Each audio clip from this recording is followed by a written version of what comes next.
দলের দুঃসময়ে যাকে বারবার দেখা গেছে নয়াপল্টনের সমাবেশে তিনি মামুন রশিদ। রাজনীতির আলোচনায় নাম না থাকলেও ভালোবাসায় কখনো পিছিয়ে ছিলেন না। আজও সেই ভালোবাসা নিয়ে হাজির হয়েছিলেন বসুন্ধরা এলাকার ৩৬ জুলাই এক্সপ্রেসওয়ের অভ্যর্থনা মঞ্চে। বিএনপির ভারপ্রাপ্ত চেয়ারম্যান তারেক রহমানকে এক নজর দেখতে পেরে যখন আনন্দে ফিরছিলেন হাজারো নেতাকর্মী, ঠিক তখনই ভিড়ের এক পাশে নীরবে দাঁড়িয়েছিলেন চাঁদপুরের মামুন রশিদ।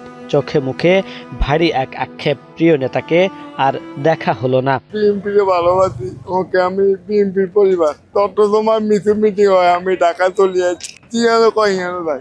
আজকে দুদিন আগে আইলাম, আমার নেতা আইব লন্ডনের, তাই বাংলাদেশও এটা উনি কি আর থাকতে পারি, আমরা চলে এলাম ঢাকা।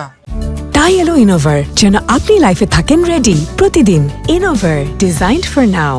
শারীরিক প্রতিবন্ধকতার কারণে স্বাভাবিকভাবে চলাফেরা করতে পারে না মামুনুর। সেই সীমাবদ্ধতাই আজ তার সবচেয়ে বড় কষ্টের কারণ। ইচ্ছা ছিল অন্তত একবার নিজের চোখে তারেক রহমানকে দেখবেন, কিন্তু ভিড় আর ব্যবস্থার অভাবে সেই স্বপ্ন অপূরণী থেকে গেল।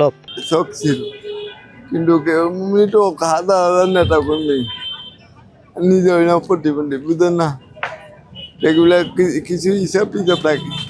একটা সুস্থ মানুষ দেখা করতে পারে না, আমি প্রতিবন্ধী কিভাবে দেখা করবো? তবে স্মৃতির পাতায় আজও স্পষ্ট হয়ে আছে ২০০১ সালের সেই দিন।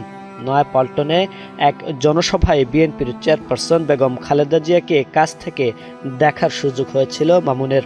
সেই দেখা আজও তাকে শক্তি যোগায়। খালেদা জিয়ারে দূর থেকে একদিন দেখি নয়াপল্টন মিটিং আছে। লক্ষ লক্ষ মানুষের এই ভিড়ে শারীরিক প্রতিবন্ধকতার জন্য আলাদা কোনো ব্যবস্থা না থাকার আক্ষেপ তার। তবুও অভিযোগ নেই, হতাশাও নেই। বিশ্বাস করেন একদিন ঠিকই তারেক রহমান তাকে খুঁজে নেবে।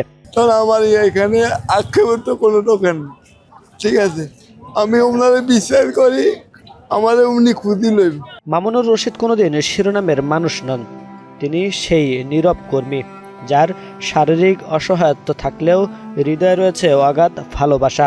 ইতিহাসের মঞ্চে দাঁড়াতে না পারলেও ইতিহাসের মঞ্চে মামুনুর রশিদ থাকবেন একজন নিঃস্বার্থ ভালোবাসার প্রতীক হয়ে।